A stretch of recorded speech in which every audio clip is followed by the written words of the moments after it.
manggugo, need ko kwarta, nagita kwarta, overtime dire, overtime dito, tanan na lang yun, overtime, tanan kisudlan, ang pagka-prostitute na lang, wag niya sudli. Haron lang yun siya makakwarta, haron makapadlit, o pagkaon, isulod sa tiyan. Ang that is kabalo mo, that moment nga ibailo nato si Lord, ang time ni Lord, ibailo nato sa kalibutan, buot pasabot, di baligyan nato ang atong birthright dito sa kalibutan. Amen. Nalimangkat, ingon ang Bible, next slide. Ingon ang Roma 14:17. For the kingdom of God is not about a matter of eating and drinking. O mauni wala na sabdi ni Esau. Nga ang gingharian sa Diyos, dili lang pagkaon mo pag-inom. Batungod sa pagkaon, gibaligyan ni ayang pagkamagulang. That is why ikaw igsuon. Ikaw o ako. That moment na panahon sa Domingo, imbestin simba.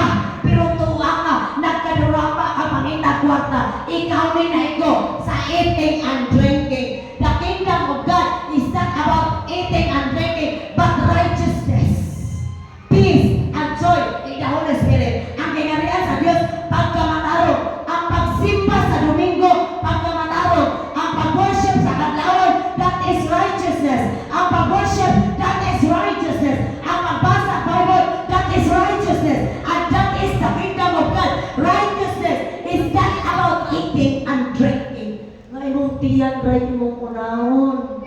Yan ang kumusimba, pastora. Pista man sa mong barangay.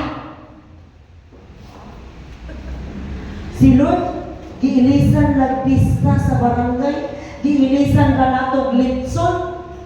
Pastora, di ko mo simba, birthday man ko sa akong angkol. Ang imong pagkamagulang, birthright, ibaligya lang nimo tungod sa cake na imong giabas, birthday sa imong angkol. No, grabe no. Kabalo mo, kung inana itong mindset, liwat ang isaw. Wapot siguro yung isaw na rin. Amen. Ngayong Domingo, ilisan lang sa business. Dinan ko, musimba, oy, kaya ko ako'y business. Wamang ko'y mabantay, pastora.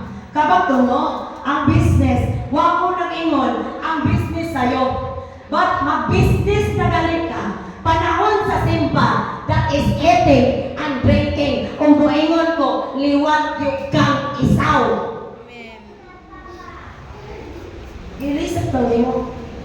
Ang imong pagkakristiyanon, birthright nga makapanunod ka sa langit o yuta, imo lang giilisdan sa imo ang overtime. Giilisdan lang imo sa imong negosyo, giilisdan lang imo birthday, giilisdan lang imo pista, tungod ra sa kaon, gibaligya nimo ang presensya ni Lord, giilisan ninyo ang presensya ni Lord, tungod lang sa kaon. Nagingon ang Bible, ang pagkaon alang sa tiyan, ang tiyan alang sa pagkaon, abang sa katapusan, tapuson kini sa Dios.